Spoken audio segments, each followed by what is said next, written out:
Support for this podcast comes from Frito-Lay and the 2023 Snack Bracket Championship. The Frito-Lay Snack-A Challenge is underway, and fans are voting on their favorite snacks to crown champion. We're talking about prime-time matchups between the best 64 snacks in the land. Will Ruffles Ridges reign supreme? Can Doritos defend their dynasty? Or will Smart Food use their smarts for a surprise upset? Only you can decide. Get in on all the action for a chance to win up to $1,000 or a year's worth of snacks. Let your snacks be heard. Just go to fritolaysnacket.sbnation.com to vote and enter for a chance to win. No purchase necessary. Sweepstakes ends April 3rd, 2023. Void where prohibited. Year's worth of snacks awarded in the form of 52 coupons, each good for one bag of chips. See official rules at fritolaysnacket.sbnation.com. This is the Black Gold Banneret Podcast.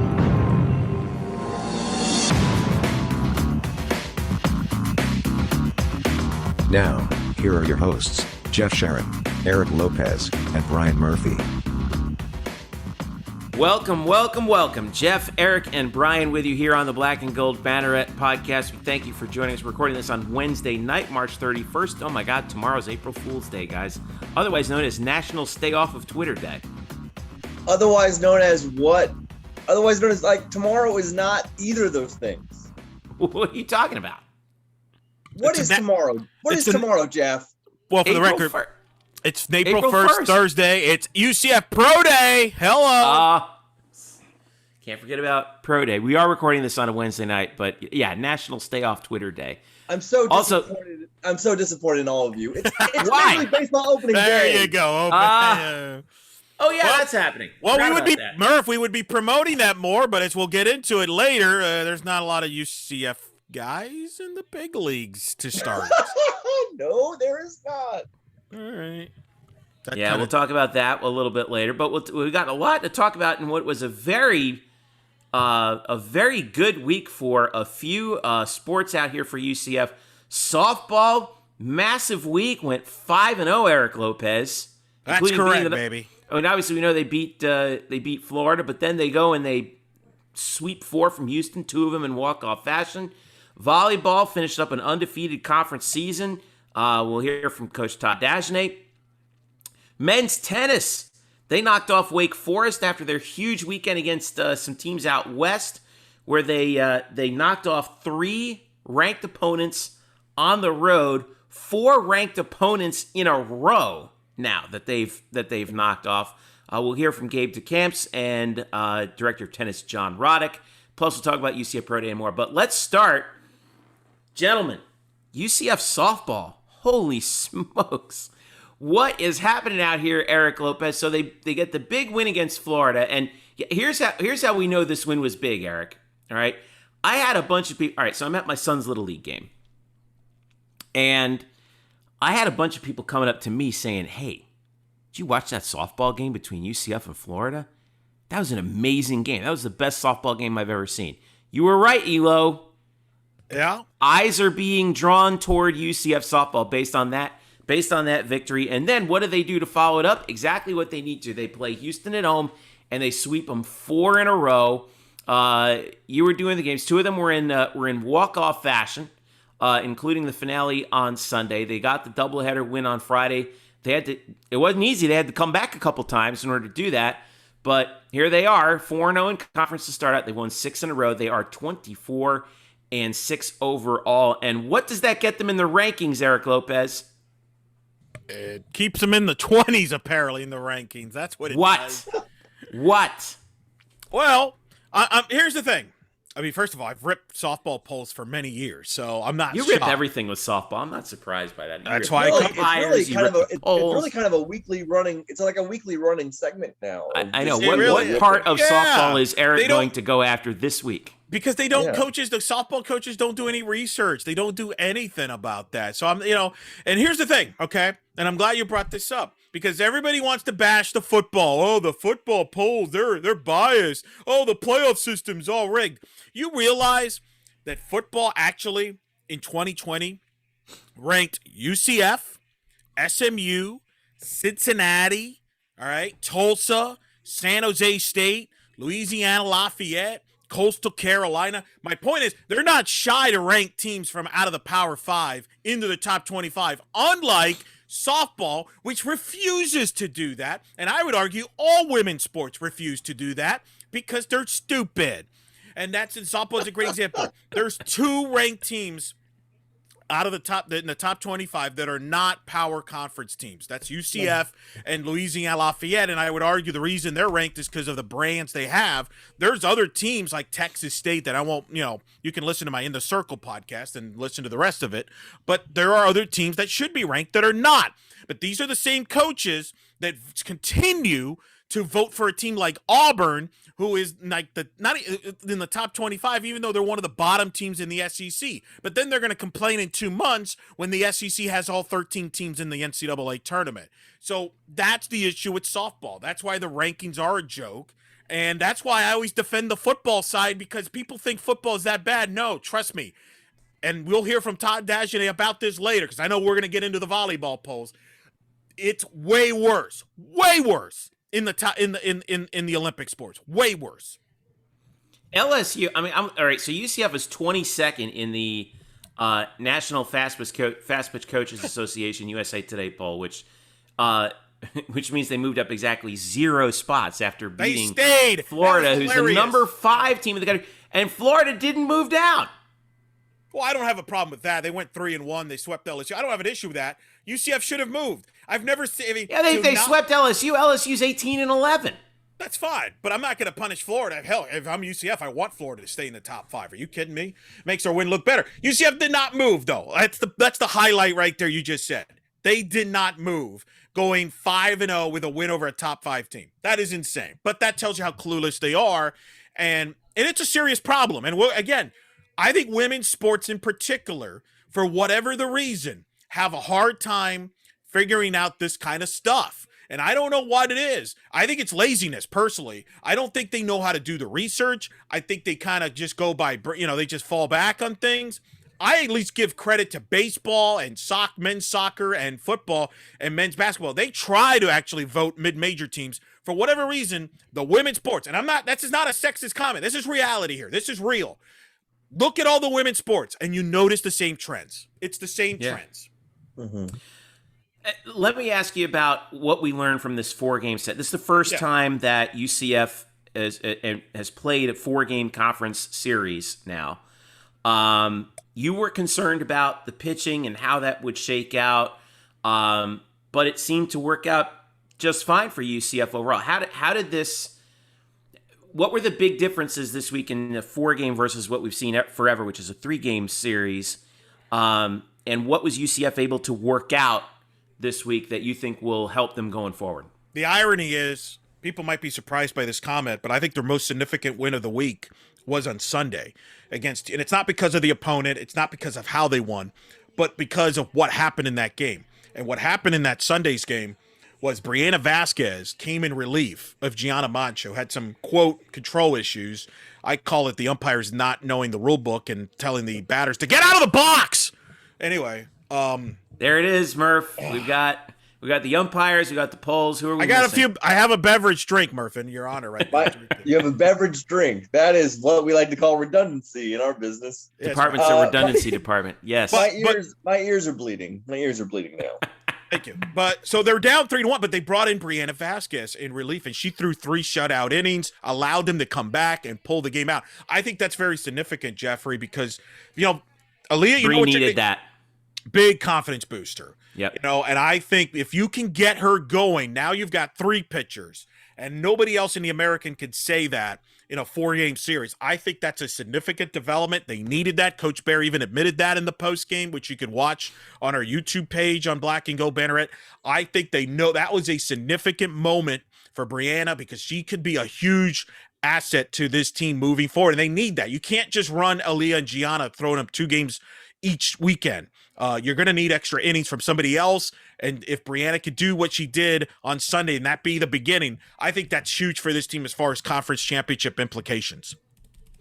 What about at the plate here? Because, we've seen it time and time again. UCF's bats are what have saved them this year. And they did it again this week, didn't they? Well, let's start with Jada Cody, what a week. Imagine the week Jada Cody had. She had the tying RBI double in the bottom of the 7th in the Florida game. She hits the walk-off home run in the bottom of the 8th in the Friday's first game of the doubleheader against Houston. She hits a 2-run homer in Saturday's game that turns that game around. And then in that scenario, then on Sunday, she plays great defense. That's why she was the D1 Softball National Player of the Week. To have her step up, that's significant. And then the offense finding ways. And then in the bottom of the 7th in Sunday's game, Justine Molina, 0-2 pitch, pokes a ball into right field for a hit. You have a situation with Jasmine Esparza. Murph, you'll love this. Mm-hmm. They tried to bunt her with a runner at first. They did it fouled it off. It didn't work. But she kept fouling pitches off. And then on a 3-2 pitch, what did she do? She hit a double to go second and right. What does that prove, Murph? Never bunt, guys. Never bunt. There you go. Never bunt. And then Searcy on a 2 strikes gets a ball down to the right side off the glove of the second baseman. That's how they get to 2 runs. So pretty significant to get the timely hitting there, Jeffrey and Murph. 2 out, 2-strike hitting, which is something Coach Ball Malone has stressed to her team and talked about in their approach. We talk a lot about 2-strike approach and 2-strike hitting. And there are times that maybe we don't shorten up in the game. And you saw that a little bit when we hit some of those deep fly balls to the fence. I think it was in the 3rd and 4th inning. But when we need to put the game in motion, then we do shorten up and just work on putting the ball in play and putting pressure on the defense. And maybe we should do it early in the game so that we don't have these gray hairs growing in. But it attributes definitely to their focus when we do work on these things in our hitting circuits and just being able to do it and take deep breaths. And you saw it, you mentioned 2 seniors and then a freshman. So just for the freshmen to be able to watch those seniors do that and keep their composure, it really helps our younger kids be able to learn that at a very quick level and be able to come out on top with it. That was Coach Bear in the post game there. But that's the thing. This team finds ways to win games, guys. And that's an example right there. Timely hitting, 2-strike hitting, good pitching, good defense. They've made enough plays against a Houston team that obviously played hard. I don't think UCF played their best, but they found a way to win 4 games, which is not easy. I know some people in the social media, hey, you're reverse jinx. I really didn't expect this 4-game sweep. But they got it, and they got some help this weekend because East Carolina, for example, took a game from Wichita State, which I wasn't expecting. So good start for them. Big to kind of follow up that Florida win with the 4-game sweep of Houston there to get themselves off to a good start because now they got to go on the road for a 9-game road trip highlighted by 8 straight against conference foes. So yeah, the first one coming up is going to be Tulsa too, and they haven't played anything in conference right yet. Correct. Tulsa, but they're 9-7 on the year. Correct. The 17 league, so somebody's always going to have an off weekend. It just so happens Tulsa did not have conference last weekend, so this will be their debut. They're kind of an up-and-down team. They have a new pitching coach in Paige Parker, former two-time national champion at Oklahoma. Christy Strimple's in her second-year head coach. Tulsa, as we all know, we've documented on this podcast, not an easy place to play if you're a UCF sports team, all right? That includes softball. That includes softball in that. What is so hard about playing there? Is it the wind? The wind change. I mean, the weather does change. You're right. Because 1 minute it could be perfect skies, no wind. And next thing you know, there's a tornado warning 5 minutes later. And then it could be windy. That ballpark is kind of goofy. It's a little weird. It's about doubles. Really, it favors doubles hitters. Not the easiest place to get to. Like, you kind of have to do connecting flights. It's a little lengthy. So I think it's a combination of things if somebody has experienced it. And let's be real, Tulsa is not really the most exciting place to be at. So, Well. Right, Murph? Well, yeah. And Eric, I wanted to double back on something. I think I found a solution to your coach's poll or to your poll issue.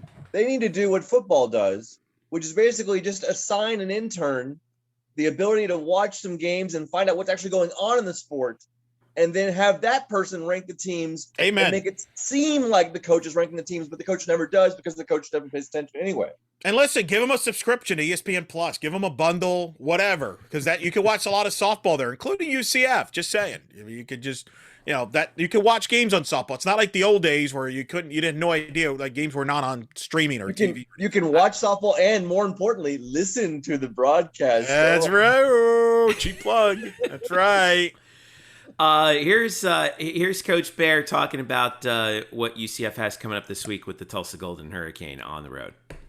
I think that, again, here we go. We lucked out because our conference tournament is going to be in Tulsa. And so it's going to be, we're going to be able to get the lay of the land in 4 games. I hope that will allow us to get the lay of the land. And then I just love that we have the opportunity to go do that and then be able to play there again. And it's kind of like familiar and similar to them. So, and then as far as going to ECU, I don't care if Tulsa dropped a few games yesterday. Tulsa and ECU, they're tough. They are, I don't want to say scrappy because I don't want people to think that's disrespect, but like they're just that thorn in your side. They will not leave even if you're ahead. And that happened to us 2 years ago when I was, for my first time with the American Conference, we were ahead against Tulsa. I think we had the opportunity to sweep and we did not take 1 game. So that's something that sticks in my mind. And with ECU, the same, we've got, I think we did sweep on that year in 2019, but I remember those games being like, they're 1 swing away from taking this from us. So. Yeah. So that's Coach Bear talking about the troubles that UCF has had in the past at Tulsa and at ECU. Oh yeah. In this upcoming road trip. So this is going to be a real test, these 8 games, right? And then the 9th game is Florida too, right? The rematch April 14th. Yeah. So a long 9-game road trip. You don't see that often, and you won't in conference play, an 8-game trip. So very difficult, very tricky. Tulsa's not an easy place to play there, so we'll see how they can come out on this trip here. And then after Florida, Wichita State comes, which some might argue might be the 2 best teams in the league. If it's not them, it's South Florida. I think those are your 3 title contenders. So this is a really tricky, tough stretch here for this team, and I'll be curious how they handle the road environment. Right now they've set themselves up in a good spot. They're in the 20s RPI wise. They're in the top 25 polls. They're in good position here. But you don't, it could kind of snowball in the negative route here if you struggle on the road. So this Tulsa series will be very interesting and tricky because Tulsa will be ready to play. Where are we going to be able to see these games, Eric? ESPN Plus, everybody. Make sure you voters out there, get a subscription. It's a really good deal. You can watch softball, and it helps you vote. It's a nice concept to watch teams play. Very good. So, just a suggestion there. So it'll be on ESPN Plus for Tulsa. I don't know who's calling. I wonder if our friend Bruce Howard will be calling. I don't know that, but we'll see what happens with that story. And then obviously one of the developing stories that I'm working on, I'll give you a snippet here on Banneret.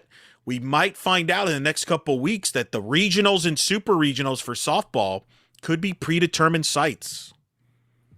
Yeah, just like we've seen with all the other sports, too. Yeah, right? I don't think it'll go as far as one city. I think what they're going to do is have cities, I think they're going to have teams put bids in and kind of show that they have the proper protocols and things like that. And, how many people are in attendance? Can they bring fans in?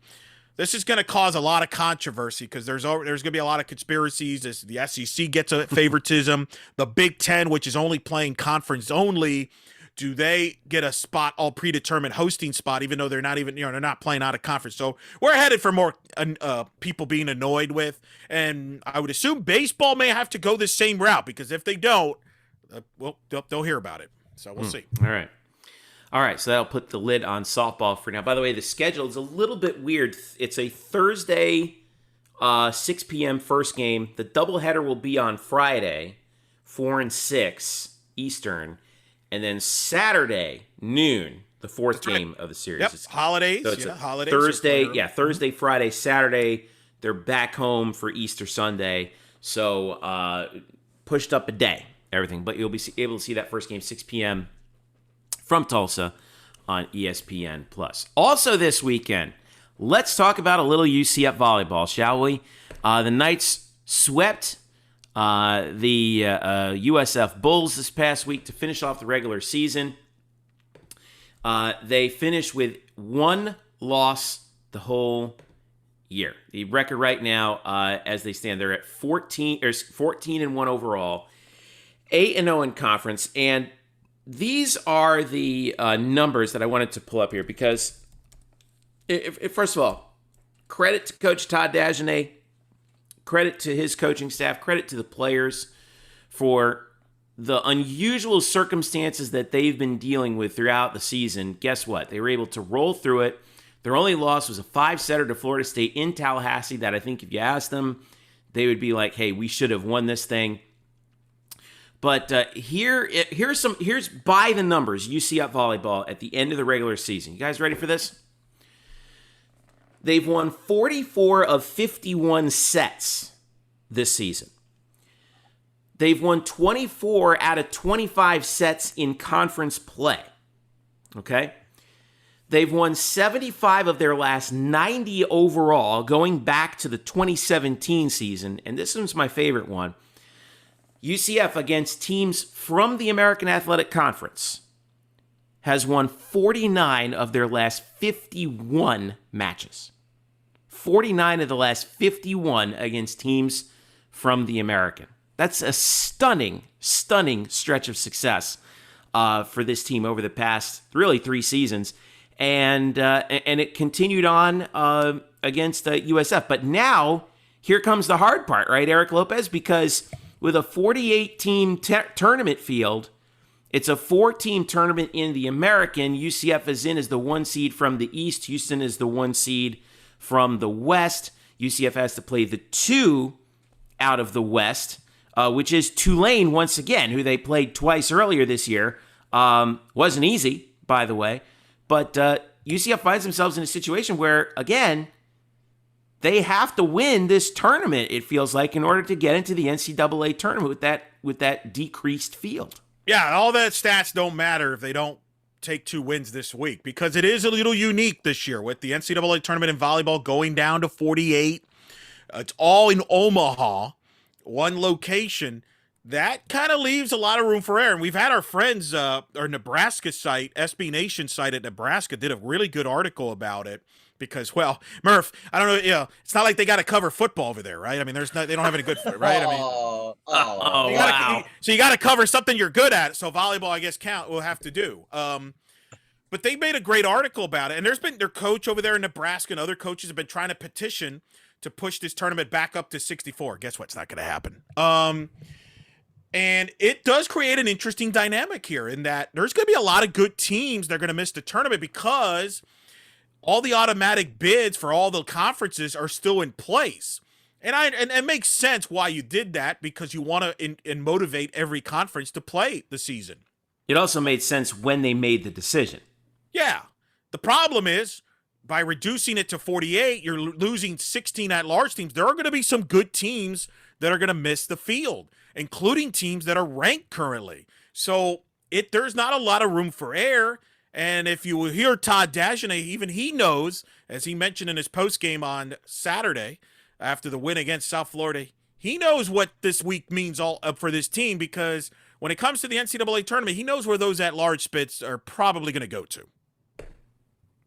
Our big goal was to run the table in conference, run the table out of conference if we could, came close to that, and put ourselves in a position where we had the number 1 seed going in to the conference tournament. Now, as far as I'm concerned, we're undefeated. We're the only undefeated team in our conference. That makes us regular season champion as far as I'm concerned. Now, that means, we're going to go to Cincinnati and we have to play in a tough tournament. The AAC, because there's only 16 at-large bids, AAC is probably on the outside looking in. And I think that's a disgrace, but that's the way it's going to be. Because you're going to see the more entitled programs who really didn't play anybody but themselves, you're going to see the bids get doled out that way, just because that's the way it is in Olympic sports. So we're going in it with the mindset that we have to win this championship to go on to the NCAA tournament. He's right. He's right. Everything he said is correct there. Yep. And that's kind of the dilemma that they're in. So, and this is the other thing, and I'm going to defend Todd on this. For those that were trying to clamor, remember those episodes where we're discussing about the Olympic sports probably going into more of a regional schedule in the future and it could work. Here's an example why it won't work. Todd has to schedule nationally to get recognition. The reason why UCF's not ranked in the volleyball polls, I know that you're upset about that, is because they don't have a marquee win in their league. And part of that is not his fault. He's handcuffed. He had to schedule geography-wise. He lost some marquee opponents that he would have played in a normal season, which we won't get into, but it's marquee teams, trust me. If he would have won some of those, he'd be ranked. The problem is he had to settle for scheduling teams like FAU, who ended up going 2-12 this year. Jacksonville won like 3 games. Miami bailed on him.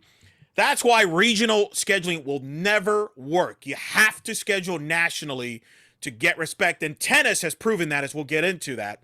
So let me defend Todd on that. So for those ideas, people like, oh, well, UCF should just play the Jacksonvilles of the world and the Stetsons of the world in volleyball and softball. Nonsense. That's never going to work because you're going to get shafted at the end.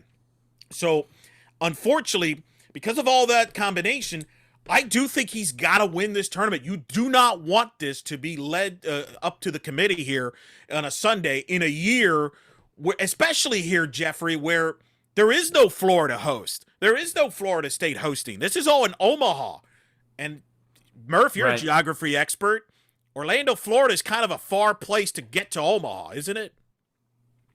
That's a dynamite way to somehow shoehorn me into this conversation. But yeah, it's kind of like far. would you say it's comparison to some of the Big Ten teams, etc. Big 12s. Yeah, well, I mean, in the case insofar as UCF doesn't have that little slight geographic advantage of being able to bust Florida. Yeah, you're absolutely right. And that goes back to one of the things we were talking about before. You want to talk about how the non-power conference teams are getting shafted left and right. Well, let's look at the AVCA poll this week, which did not have UCF ranked. They are receiving votes. They are 2 spots behind Florida State, 5 spots behind out of being ranked. And volleyball is a little weird where you have a number of so-called non-power schools that are powers in volleyball that get ranked every year. All right. Pepperdine, San Diego are 2 of them. BYU is one. Hawaii always used to be one. Now Hawaii's not in the rankings this year, but those are the 3 teams that get ranked pretty consistently in any normal year, even though they're not power teams because they show up. Well, they're kind of like Boise State in football, right? They're just always there. Well, in the case of UCF, it's hard to crack that ceiling. And they weren't ranked despite, again, as I've mentioned, 49 of the last 51 matches they've won against teams from their conference. They completely dominated their conference. They've shown themselves well in non-conference play as well. In the past. The problem is this year. And I would say this year too. I mean, they've won all the matches, dominated the matches that they won. They took Florida State to 5 and Tallahassee should have won the match, right? But and they'll tell you that they should have won the match. But here they are standing on the outside looking in at the top 25 poll. You want to have all those sort of ducks in a row just in case, and they just don't have that right now. Whether or not they will get that with the hopefully 2 matches that they play in the conference tournament, we don't know. It's likely that they'll play Houston. Houston is playing Temple in the semifinals. By the way, Temple, who snuck in the last weekend and knocked out Cincinnati from the number 2 spot in the East. Cincinnati's hosting a tournament that they're not playing in, by the way. That's so correct. That's Which, by the way, it's another huge development in the tournament. And that's another point Todd made. We should not even be having this conference tournament. This should not be taking place in a year like this, where one swing, your season can come to an end after dominating the league. Todd has been against this conference tournament, and I think in a year like this, I think for volleyball it's bad. If you're going to do it because you're playing in 2 divisions, it should have been just UCF and Houston. I don't like the fact it's a 4-team format. I don't like the fact how they've set up the conference tournament. But if there is a positive, UCF has played at that same arena already this season. In fact, arguably played their best match of the year when they swept Cincinnati on the road earlier this year. And I asked Todd Dagenais on the postgame if that perhaps gives them a little advantage that they've already played there, whereas teams like Tulane and Temple and Houston have not. I do think it's an advantage because anytime you go into a new arena, you have to get used to the sight lines. Cincinnati is a basketball arena, beautiful basketball arena. You got to find out where the lights are. The lights are very bright there. You got to find out where the ceiling is, where the scoreboard is. And so you have a practice where you throw the ball up and you hit the scoreboard. You want to see how high that is. You want to set balls into the lights because you want to see how a set travels from the setter to the hitter. Is it in the bank of lights? And so we know that now. We already know that stuff. It's a nice floor to play on. It's a TerraFlex floor just like ours. Last year I thought we were comfortable being there, but they were so good at that time that they really handed it to us when we were there. This year when we went up there, I thought we were really comfortable. I thought we were well within our skin. I thought we stayed within ourselves, and I thought we had one of the best weekends that we had all year up there. It's still, I think that was our best weekend of the year up there. So I think we're very comfortable going up there. It's not an easy trip. It's a long trip to get to. Cincinnati used to be an easy flight in and out, and all of a sudden it's become hard now. So we're gonna have to take our time to get up there, just kind of get squared away, get our nerves under control. We'll go up on Wednesday. We'll probably practice at a high school or a club or something. And then we'll have the official practice on Thursday and then get to work on Friday. That's Todd Dagenais right there. And he's right. I mean, I hope it works out. They are the best team. I think they'll still win the league. I actually think Temple might upset Houston. Temple kind of gives, I respect their coach a lot. I was just going to say that. And Houston hasn't been the same team since they lost that Baylor match at home. They kind of limped in here a little bit. They lost 3 of 4 coming in. Yeah. So I hope they turn it. I hope they can close the deal, win the conference, not have to worry about Selection Sunday. They could just figure, watch the show and maybe for the first time ever not know exactly who they're going to play. I don't want to be in that other side there where you get upset in the final and you might get left out, because I think there's going to be ranked teams. There's going to be good teams that are going to get left out because of the 48-team field being in Omaha, and I do believe that geography will play a role in that. Yeah. Matchups for UCF in the first round against Tulane. They beat Tulane twice. This was back in early February. Back in February 5th and 6th. I did those games on you heard that ESPN cheap plug there? You just heard there, Murph? Yes, cheap plug. If only someone would hire me to do radio or PA, I could cheap plug my way into this. But to Tulane's credit, they one of the 3 sets that UCF has lost against conference teams this year, 2 of them were to Tulane. They beat Tulane in 4 both matches. So I thought Tulane was pretty good. I didn't think that they'd quite found their stride just yet. UCF has been peaking and extending their peak the entire season. So I have my concerns about Tulane. And then I think you're right. I mean, obviously Houston's good. If they can get back on track, that's a very good team that we saw. I mean, you take Baylor to 5, you know what you're doing. But if they struggle and UCF ends up having to face Temple, yeah, UCF wiped Temple out in Philly, but Temple's coming in hot. Well, I think they're coming in with as much confidence right now as they've had throughout the season. And Coach Gonasarattnam in Philadelphia has done a masterful job, I think, in that program. I mean, they have no resources, and he's been like scraping pennies for years up there. Right. And is finally, it feels like he's starting to get some traction in that program, it feels like. Well, and that Temple match you mentioned, yes, if you look at the box score, it was straight sets, but that was a misleading match. Like, Temple led a lot of those sets. UCF had to come from behind late to win it. It was not an easy sweep. So that's a tougher matchup. I think you're right. If Houston plays to their potential, they can win, but you wonder, they got to come all the way to Cincinnati. I would not be surprised if an upset. I do agree with you. I'm not thrilled about the Tulane match being the matchup. In fact, Todd said even on the postgame, he hopes Tulane didn't learn more about his team than he learned about them. Right. So it's a nervous thing, man. It's a nervous deal here in conference tournament. And let's be real. As far as UCF's concerned and everybody in the American, the NCAA tournament starts this week. You're right. 100%. 100%. So Fifth Third Arena is the location, home of the Cincinnati Bearcats. The matches look like this. Tulane and UCF will be 2 p.m. Eastern on Friday to start the semis, and that will be on. Everything will be on ESPN Plus. 2 p.m. Eastern, ESPN Plus for the semis. UCF and Tulane. Temple and Houston follow them at 5. The championship match will be Saturday, the next day, April the 3rd, and that will be on ESPN Plus as well at 3 p.m. Eastern. So if you're then looking selection for UCF show Sunday, right? Selection show Sunday, that's right. So UCF will play again Friday at 2 p.m. and then hopefully Saturday at 3 in Cincinnati against 10-9 Tulane, and then the winner of Temple and Houston. All right, we're going to take a quick break. When we get back, we're going to talk about tennis. What's going right for UCF men's tennis? Boy, are they killing it out there right now. Won another match today against a ranked opponent. And we'll talk about what's going on with baseball with Murph here. Yeah, Murph. You know, we're going to try and figure things out as the Knights enter conference play against South Florida. Stick around. We'll be right back. Today's episode is brought to you by Cars.com.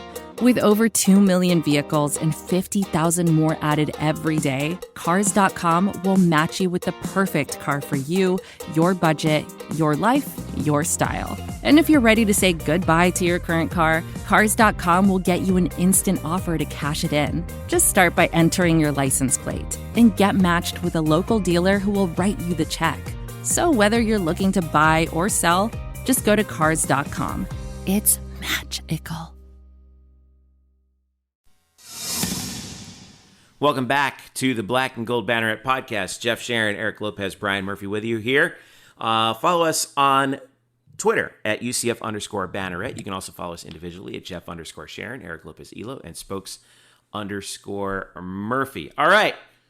Some more good news to talk about here in the Olympic sports. UCF men's tennis is on a roll right now, an absolute roll. We talked about last week, guys, how this was their big show me week where they were going on the road for they played number 31 Arkansas at home to start last Wednesday to start this brutal stretch where they're playing 7 ranked teams in a row. All right, 4 of them on the road, 3 of them consecutively on the road. So they beat number 31 Arkansas 6-1. Then they go on the road. They go to Dallas. They play number 48 SMU, sweep them 4-0. That was on Friday. Next day, travel up to Norman, Oklahoma, play number 24 Oklahoma. All right? Coach Roddick's old stomping grounds. What's he do? He and the guys beat up on him 4-0. All right? That was on Fox Sports Oklahoma, too. That was a nationally televised match, too, if you have the Fox Sports package. Next day, they go to Oklahoma State, play number 18 ranked Cowboys in Stillwater. What do? Beat them 4-2 on Sunday. A few days off, come back home. They play the highest ranked team out of this stretch, number 14 Wake Forest, at home today on Wednesday. We're recording this on Wednesday, March 31st. And they beat them in dramatic fashion, 4-3. Gabe Decamps, who went undefeated this whole week, number 4 player in the nation. Reigning Nightcap Athlete of the Week award. Right, reigning Nightcap Athlete of the Week. He got he took care of his match in 3 sets, 4-6, 7-6, 6-2, and that was actually, if I'm not mistaken, that was the clincher. Actually, was Gabe Decamps getting that victory in singles. To give UCF the victory. Oh, and he beat Henri Squire from Wake Forest, who's the number 13 ranked player in the nation in singles. By the way, little bit of a switch in the doubles teams for UCF. Bogdan Pavel and Trey Hildebrand, who are combined to rank 29th in the country in doubles, beat Squire and Eduardo Nava. They were the 13th ranked doubles team in the country, and they beat them 6-2 in the as part of the way to get the doubles point. So again, a huge win for UCF men's tennis. They leap in the ITA tennis rankings all the way up from the 20s to 13th, Eric Lopez, and here they stand with they're going to Tampa to play South Florida on Saturday, and then Sunday they're back home to face number 25 Tulane. Boy, this is a hell of a stretch for them right now. That they're on absolute fire right now. They are. They're a national powerhouse now. They're a title contender, and Let's start with bona fide national title contender. 13th, and here's the story. Gabe Decamps, once again, with a big win. Unless you want to disagree with me or Murph and Jeff, you can come up with but to me, Gabe Decamps right now is the UCF Male Athlete of the Year. Like, it's not even close. Gabe Decamps is doing things that's never been done before in the tennis program. Gabe Decamps right now, not only is he helping UCF become a national title contender on a team's concept standpoint, Gabe Decamps right now is a national title contender when it comes to singles play. Yep. That's never happened before. This kid's amazing, and he keeps getting better and better. He's the go-to guy. You know, if you need a point, he's the guy you want to have the ball match there. And they have others. Obviously, they're deep, they're talented. Coach Roddick knew they were kind of getting going, and here they are. And a remarkable story. If you look at Danny White's legacy, I keep saying this, his best hire that he has made was hiring John Roddick to run the tennis program for men's and women's. He's the director of tennis. He's the head coach on the men's side.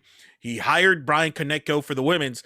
And here's the men's side here taking their own steps. We've seen the women do it. Now you got the men here. You got 2 top 16 tennis programs right now in the country here at UCF. They are a legitimate threat.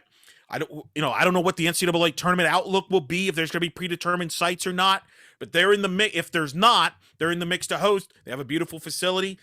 This is a team that could go very, very far here in postseason. Yeah, they are 13-3 right now on the season. Let's listen to Gabe Decamps earlier today after he got the clinching point to defeat Wake Forest. Pure joy, I mean, something fantastic. It's a feeling that no words can describe this feeling. All your teammates so happy, and obviously, like, I won the match. I'm happy, but I'm happy overall for everyone. I mean, we've been competing so hard, and we deserve so much. We've been working so hard, so it's pure joy. And now there's no limits for UCF. Now just keep going. No limits for UCF, he says. I think he's right. He's right, and it's an example, again, how a national schedule can benefit you. Here's a tennis program, Olympic sport. Would they get these opportunities if you limited them to just playing in the state of Florida? No, they wouldn't be getting these opportunities. But because they're allowed to play a national schedule, they can play Oklahoma and Oklahoma State. The people are finding out about this program, and this program is allowed to grow. And you got Gabe Decamps, who's allowed to grow, who, to me, we're watching right now in live time, I think, the greatest men's tennis player in the history of UCF. And period. This program has had some good wins this year, but maybe this win is their best because of the way they did it. Not only who they beat, but if you look at the way that the courts finished up today, they were behind 3-1, basically meaning that they had to win all of the final remaining 3 matches in order to pull out the match. So they win the doubles match, then they lose the first 3 matches in singles. And in those 3 losses in singles are all in straight sets. There's some sets where it's 6-love, one set 6-1. Like there were some early single sets where they got wiped. And then there's 3 matches in a row. UCF pulls it out by winning 3 consecutive 3-set matches, and Decamps clinches it by winning a match in which he lost the first set, then went to second in a tiebreaker, and wins the third 6-2. It just shows you a lot of fortitude as well. Grueling match for him today. Really was a battle between him and the player from Wake Forest. Here is Coach John Roddick after the match. Great doubles point. We've played, even the one we lost at Oklahoma State, played really well at Oklahoma. So the last 3 points we've come out and played really, really good doubles, even though we lost one of them there. But today was no exception. And that kind of, I knew they were really good at singles. So the doubles point, I try to talk it down as not being that important on him. But I think both teams knew the doubles point was going to be pretty big today. And so I'm proud of what we did at 1 and 2, and even at 3 we were on serve, like, playing well. So that was the good end. That kind of got things rolling. And then, really honestly in singles we were fighting from a hole the whole time. I mean they were all over us for most of the match. And I think we only won 2 first sets, maybe 1 first set. So I mean we dug out a hole, and that this team has been building towards that, and they've been competing better and better. And I think today they kind of they got over that hump as far as really learning how to compete. Win or lose this match, I was happy with how we competed. I mean, I try to keep telling it's not about win or losing, but you got to give yourself a chance to finish the match, and that's what we did, and it worked out well. And Gabe clinching 2 in a row at #1 singles against the level of player that he's playing against was pretty special. Coach Roddick, after the match, saying exactly what you were talking about, Murph. I mean, it was a grueling victory for them, and I kind of get worried. See, here's me panicking. I start to get worried about, like,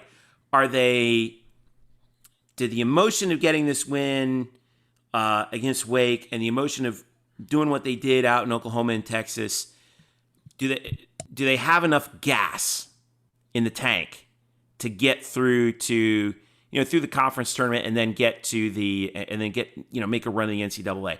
I think they do. I mean, when you play on hard courts out here in Florida, it's hot. I think they have an advantage especially over the teams that play the bulk of the season indoors. As we've seen in a lot of places, like Georgia plays a fair number of their matches indoors, for example.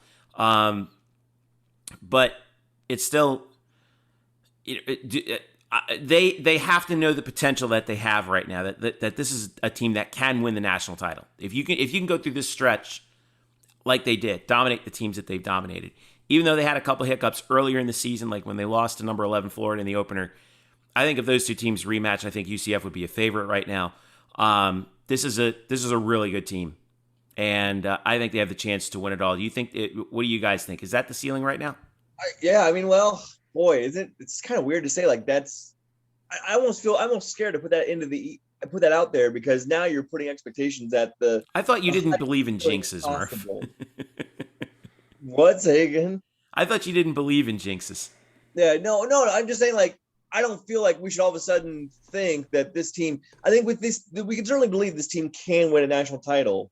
I don't think we should begin to discuss that more in depth to where people start believing they should. True. I think it's within the realm of possibilities. There's a wide range of possibilities, certainly, because there's a lot of good teams. They're certainly among the cream of the crop. But, like, let's just say, like, do they have a puncher's chance of winning a national title? That's a yes.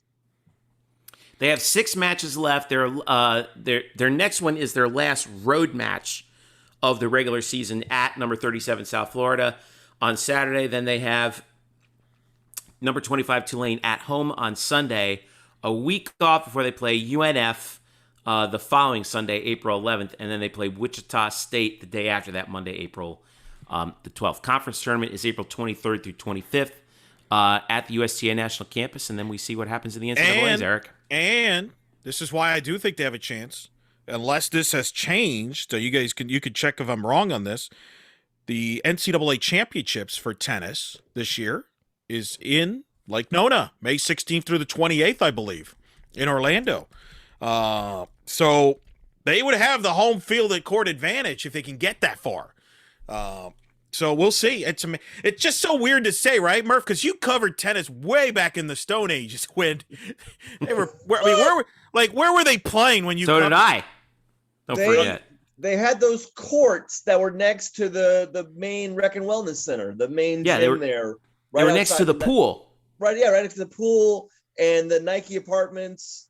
Kind of and that used to be like where the old SID offices were too. So they were over there. Yeah. Anyway, remember when it would rain, Murph, and the courts would be there was a section of the courts that would just on past the baselines that would just flood. Yeah, they couldn't play. Yeah, we didn't have tennis courts that drained really well back in 2005. Right. Oh boy, it's a little different, but times have changed. So I know. So if the NCAA championships are here at Lake Nona in Orlando, why not? Right? By the way, not only are they here in Lake Nona in 2021, they're here in 2022 and 2023. Booyah! Home field. Oh, that's wow. Boys, I think we found court advantage. I think you found your dates where we're going. All right, so again, we are going to keep a very close eye on men's tennis as they make their way through the and rest of the schedule. Not just the team national title. We have to keep in mind Gabriel Decamps is a legitimate threat for the singles national championship. That's right, which is separate from the team title. Right. Which the team title finishes up on the team championships are on May 22nd, Saturday, May 22nd. The whole tournament's going to be in Orlando, starting May 16th. Yeah. With this women's super regionals. Monday, May 17th is the men's super regionals. and then they just alternate days, men's and women's. And that's actually the semifinals and the finals for both men's and women's are on the same day through the 22nd, and then the individual championships go from the 23rd to the 28th. So that's singles, it's doubles. Yeah. So that's pretty. Boy, wouldn't it be cool to have mixed doubles? Yeah, sure. Why not? That would be cool to have an NCAA mixed doubles championship. I don't know if they I'm had them in the surprised past. we don't. How come we don't? Jeff, answer me. That's a good question. We need to find Jeff, out. get to the bottom of it, Jeffrey. We need to find that out. I'll ask around. By the way, all right. Ariel Scott, track and field, the only individual to ever win a national title for UCF. Could Decamps join that list? Obviously, cheerleading's won their national titles, and of course, we know about Coley. So, but this is pretty exciting stuff. The Coley Matrix, isn't it? Yes. Coley, whatever. Dr. Wesley Coley in the national championship of 2017. All right, so let's flip gears over to baseball. Murph. Yeah. We have to come back to earth a little bit here on this one because this has just been a bizarre. It was such a feel-good show up until now. I know. Look at what we talked about. Don't be so harsh. Volleyball probably going to win a conference tournament. Softball is absolutely blowing people out of the water. Tennis is one of the best in the nation. And now we turn your attention to a UCF baseball team that just played its worst game of the year. Well, they've lost 4 of the last 5 after they had a chance to get to 500 before conference play started, right? And it started with that stupid loss up in Tallahassee with the dadgum infield fly. Yes. They started out the series at Troy by winning on Friday and then lost 2-1 on Saturday, and then 14-12 in 8 innings on Sunday in a game that they were down big and came back. Yeah. And then the game got cut short because of travel, right? Yeah. So that game on Sunday was actually moved up an hour. It was actually moved up from 1 o'clock Central to noon Central because they wanted to give them more time because UCF had a 5:30 cut time to get out to get to their plane to make sure they caught their flight back home. Well, and it still wasn't enough. It wasn't enough because we had a 2-hour rain delay during that game after UCF had fallen behind 7-0. Then they fell behind 11-1, then scored 9 runs in an inning that make it 11-10. And then it was 14-12, top of the 8th. UCF struck out with tying runs on base. But at that point, it was already 5:30 because of the delay, so that we never played the 9th inning. It just was what it was. They take the L after 8. It's just so weird. A.J. Jones took the loss. He gave up 8 runs, 6 of them earned on 8 hits in just 1 inning. Yeah, it was atypical start for A.J., who apparently had nothing and just got beat all over the yard. Yeah, but even so, I mean, you talked about it, like 9 runs in the 5th, 2 runs in the 7th to get within 14-12. Had this thing got another inning, you think they could have pulled it off? I don't know. See, this is the one thing that this team has really struggled with is timely hitting and hitting with runners in scoring position. And something that this team has really, really struggled with is exactly that. So maybe they could have, but they showed on Saturday when they lost 2-1. In the last 4 innings, they had 3 innings in which they had men in scoring position. They couldn't get them in.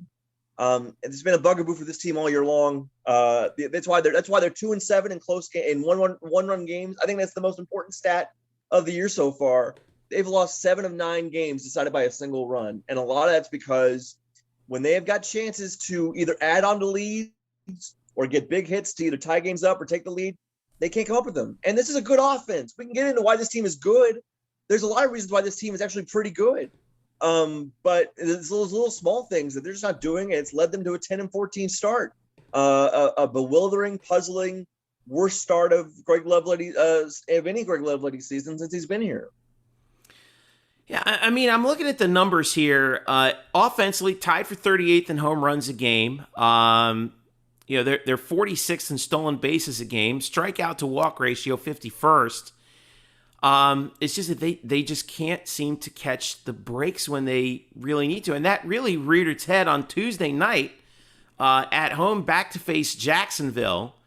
And a team that they had taken 2 of 3 from earlier just last weekend, and they fall down 4-0, get one back, but then Jacksonville just keeps chipping away at them, and then all of a sudden you look up, and it's 10-1, and in the 8th inning, and you're like, what is even happening here?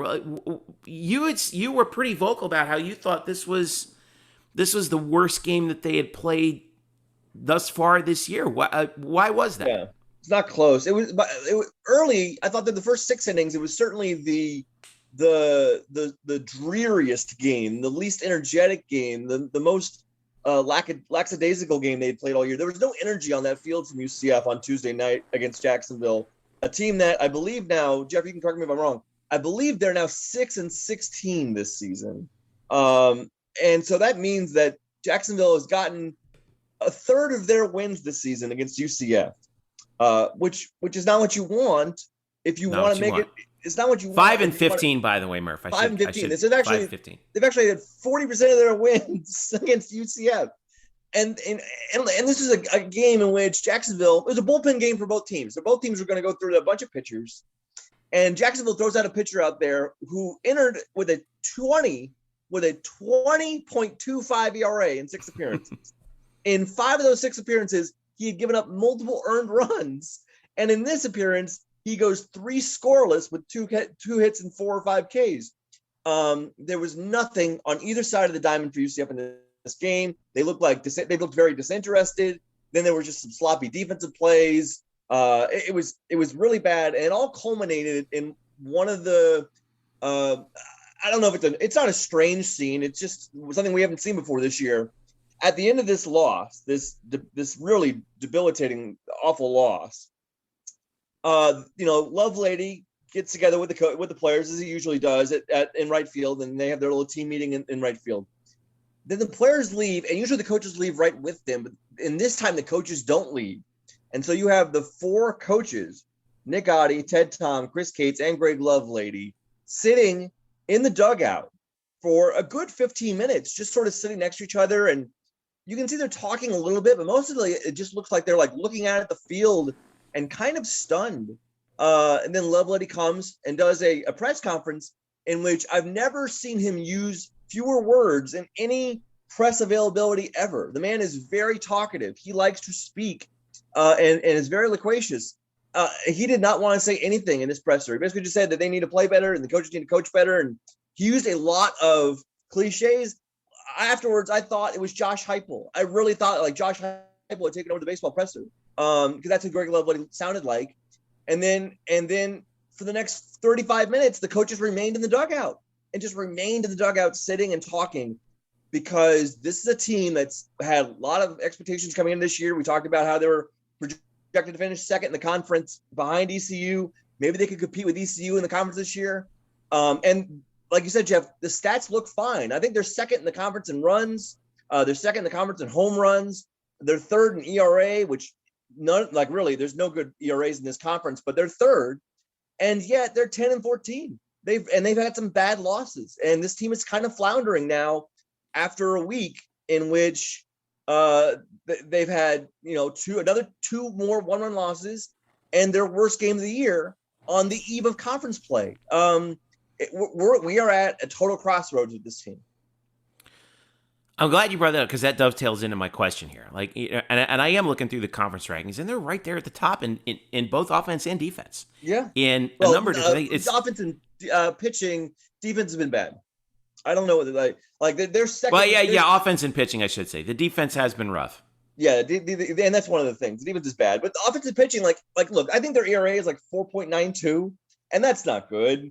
But they're third in the conference because there's a lot of teams in this conference that don't actually. Yeah, well, that's the little dirty little secret. We have pumped up this league as a top 5 league. ECU's team ERA is 3.57. Well, that's first in the league. You want to get into this, Eric? I think you're right. I don't mean to hedge you off, but I think I know where you're going with this.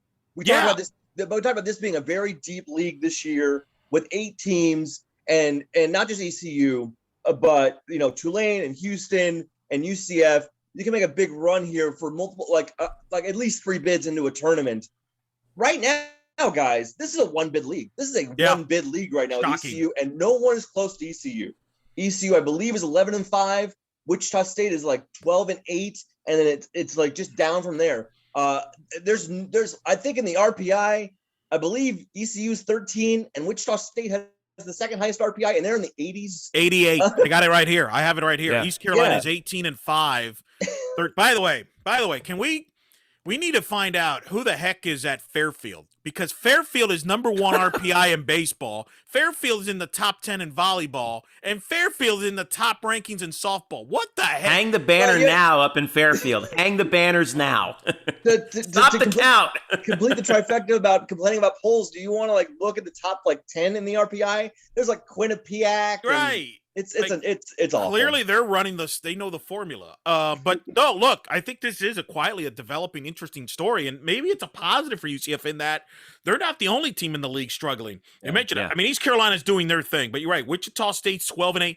Houston, which also had a lot of high expectations, they're 12-11. Their RPI is 185. Tulane, 11-12, 101 RPI. South Florida, 10-12, 98 RPI. Memphis, 10-12, 118. Cincinnati, 11-10, 165.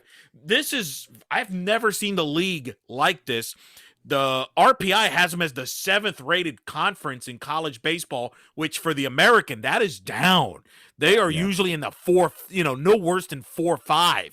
This is very bizarre, and I don't know what to make of this, Murph. I don't know. Do you have a theory on this? I mean, I know they lost some talent from last year, but they usually regroup pretty strongly. Well, and that's not this isn't the year where you complain about losing talent, because the AAC is one of the leagues that benefits from the modified draft last year and the extra year of eligibility, where the AAC, unlike the SEC and the Pac-12, they get more of their returning players back. I mean, UCF returned basically all but 2 or 3 guys from last year's team as far as the key contributors.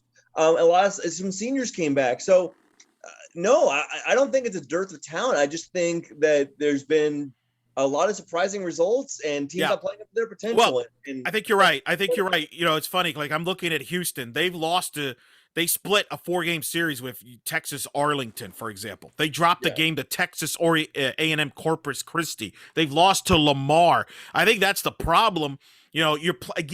Because you're playing more of a regional schedule. This has been the theme on this podcast. It does not help you, because what happens is it forces you to play certain teams that you probably shouldn't be playing, because it doesn't help your resume. And because you're playing them maybe 3 or 4 times and you drop a couple maybe once or twice, that's going to kill your RPI. It's going to kill your resume. And we've seen that with UCF to some extent. Jacksonville, playing Jacksonville 4 times. Jacksonville, you mentioned, only 5 wins. Well, you lost to them twice. That kills your resume. And we're seeing that with Houston, and I think we're seeing that across the league. I think the league normally, in a normal year, would be playing a stronger non-conference schedule because they're able to schedule more nationally. But because you're reduced because of the geography, that's kind of hurt the league, I think. But in UCF's defense in that case, you still got the Ole Miss series. UCF, we need a shrink for that. I don't have an answer for you. You still got a game against FSU. You still have games against Stetson, which, by the way, Stetson's fallen hard. I think they've lost 6 of 9 since their 10-0 start too. But still, it's a good opponent. Yeah, they came back to earth. Ooh. So it's just so weird. Again, we're trying to figure out right now, as literally conference play starts on Thursdays. They go Thursday, doubleheader Friday, and a game on Saturday at USF. Which UCF team am I going to see? Am I going to see the team that split a 4-game series against a 6-win Jacksonville, or a team that won 2 out of 3 at Ole Miss, a team that has lost 4 games all season? So to put it another way, UCF has given Ole Miss half of their losses and has given Jacksonville a third of their wins. And somewhere in between that is a baseball team, and I don't know which one I'm going to see this weekend. Well, in that case, Murph, doesn't this bode well for UCF? Because, like we said, conference play is starting with the 4 games against South Florida. Thursday at 6, doubleheader Friday starting at 2, and then Saturday at 1. Doesn't this bode well for the Knights in that they're finally getting to conference play? Because, like we said, everyone in this league is struggling here in terms of just trying to stay afloat, basically. Now that you get within the friendly confines of conference play, are we going to start to see things, the mistakes that we were seeing in the first part of the season, kind of shake off a little bit now that everyone's playing each other? I don't know. I don't know what kind of narrative you were trying to go for there, but I thought it was kind of dumb. So I'm going to ignore it and just say that. Wow. Look, this team is Holy lost. smokes. Did you miss it when I said that this team has split 4 games with Jacksonville? So now all of a sudden we think that it's better, that they're going to be playing better competition? I don't know. Maybe. Not better, but different competition that they're more familiar with. What? Well, here, let me something here. I'm looking for the silver lining. I'm looking for the silver lining here. Let me just try to help Jeffrey out here. You're 0-0 starting on third in Tampa, right? You're 0-0. You put it behind you, and we just described. Other than East Carolina, there's nobody else in this league that scares you. Right. And this league has good reputation. I mean, Mike Rooney a week ago said that UCF's a no doubt regional team. I don't know what thank you, Mike. Well, was Mike Rooney putting together the softball pools too? Maybe, I don't know, but he pumped them up. Watching sports. I don't know. So, This team just seems way too talented to me to flounder the whole year. Something's got to give here. That's the thing, right? So Eric makes a better point, certainly better than whatever Jeff was kind of shoot at there, because this is a restart. Like Johnny Dawkins has always said in basketball that the non-conference is the preseason and conference play is your regular season. And so what really matters is how you fare in conference play, because those games ultimately matter as far as, who gets the higher seed in the conference tournament and can you take home a conference title, which is very important. I mean, look what Todd Dagenais said earlier in the show. They're regular season champs, in this conference. And so that's important. Can they play better? They have the talent. They have so much talent. They've got a ton of guys. They've got at least 5 or 6 guys with on-base percentage over 400. They've got big power bats and Jordan Rathbone and Big McCabe and Josh Crouch. They've got speed bat. They've got speed like with Jeffrey Pena and sometimes Pablo Ruiz. Alex Freeland is a total stud at shortstop, and we should be happy that he's here, because he wouldn't be if this draft was longer than longer than 5 rounds last year. And I don't think he'll be here after next season when he's eligible for the 2022 draft. He's so good. Really good. Oh. He's so good. It's crazy. So their offense is really good. I like their offense. They need to make more contact, but they do, and they need to bunt less. But whatever. I gave up that horse a long time ago because Greg Lovelady won't listen to me. But they hit a lot of home runs. They've got a lot of power. They use their speed wisely. They're aggressive. The offense, I think, is fine. The pitching staff is good. You've got an absolute horse right now at Colton Gordon at the front, who seems to be getting better and refining his stuff and is becoming more dominant as the season's gone on. I believe he struck out double-digit batters in the last four starts he's had, or 3 of the last 4. He's been amazing. He's been absolutely incredible. Then you start with the real questions, right? Offensively, they need to make more contact. Okay, that's whatever. But there's some real questions here with the back end of the rotation and the bullpen. Is Jack Sinclair and AJ Jones and Kenny Surwalk good enough to get you through games 2 through 4s in a conference series? I don't know. I thought AJ Jones was pretty. AJ Jones has been pretty sturdy most of the season. Certainly against Ole Miss and in other non-conference games, and then he got absolutely shellacked this past weekend at Troy. And then Jack Sinclair's been kind of up and down. He's had some starts where he's looked great, some starts where he's been okay. What concerns me there is that he seems to be missing fewer bats this year, which is always dangerous. And Kenny Sarwal has been okay too, but you can't probably give him. You probably can't expect more out of him than 5 or 6 innings at this point. And then the bullpen, as I've said since the early part of the season, it doesn't have an identity. And that might be the most damning thing about this team so far, is that this team, the strength of the Lovelady's teams have always been the bullpen with dominant relievers. You want to go back to Bryce Tucker and Thad Ward and Jason Barr, all the way up to Jeffrey Hakinson and Garrett Westberg and Kyle Kemp. They've had dominant relievers on these Lovelady squads. I don't know who that guy is. We thought it was going to be Jack Sinclair coming into this year, but he's now going to be in a starting role with Hunter Patterson kind of struggling as a long-term starter right now. And so is it David Litchfield? Is it Zach Hunsaker? Is it Ben Vespi? I mean, I don't know. I don't know if any of those guys are really rock solid, dependable right now. They've all had good outings. They've all had pretty shaky outings too. That's a huge question mark with this team, which I never thought I'd be saying about a Lovelady team that the bullpen's a huge question mark. Yeah. Well, up against South Florida this week. South Florida's hitting pretty good as a team. They're hitting 283. Although these are back-to-back. Number 2, UCF. Number 3, South Florida. And then East Carolina, number 1. Those are the top 3 teams in on-base percentage right now in the American, which I think... And as far as UCF striking out too much, I get it. It sucks. They also, I believe, are either first or second in walks. So they're getting on base. Like they really, I mean, offensively, this team is good, and sometimes they just don't come up with the right hit at the right time. It's the other thing. The pitching really concerns me, but yeah, we'll see what happens this weekend. It's going to be tough out of the gate. You've got 2 consecutive road series at USF and at Cincinnati. This team has 1 home game between March 22nd, April 15th, and that was last night, and it was the worst game of the year. Whee! Yeah, it's going to be a while. So, and by the way, like I said earlier, they're 3rd in the conference in ERA. That ERA is 4.92 as a team, and they're 5th in the conference in lowest opposing batting average, 266. So I mean, we're not even having this conversation if their 2-7 one run record was flipped around. If it was 7-2 and they'd gotten 5 more hits in these games, and then all of a sudden they're 15-9. Then what are we even talking about? We're like, hey, they're looking okay. They're looking okay. But now literally the sky is falling. Well, not literally, excuse me. The sky is falling though, right now.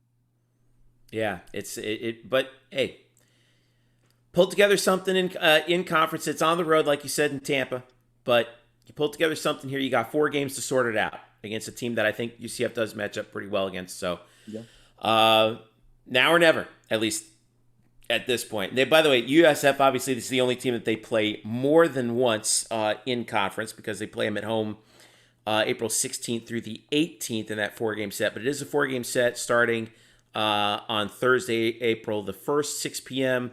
Doubleheader Friday starting at 2 p.m. in Tampa, and then Saturday at 1 p.m. And it doesn't say here on the schedule, but I do believe they'll be on ESPN Plus for those games.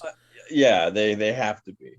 All right, so ESPN Plus for those. Check it out, and we'll be following those. And I know you'll be following those, so you can follow Brian at _. I'm hoping to get down to Tampa on Friday for the doubleheader. I'm like, I don't know. There's things popping up, but if I can get out of here by noon, be there by 1:30. I'm trying to get there for the doubleheader on Friday.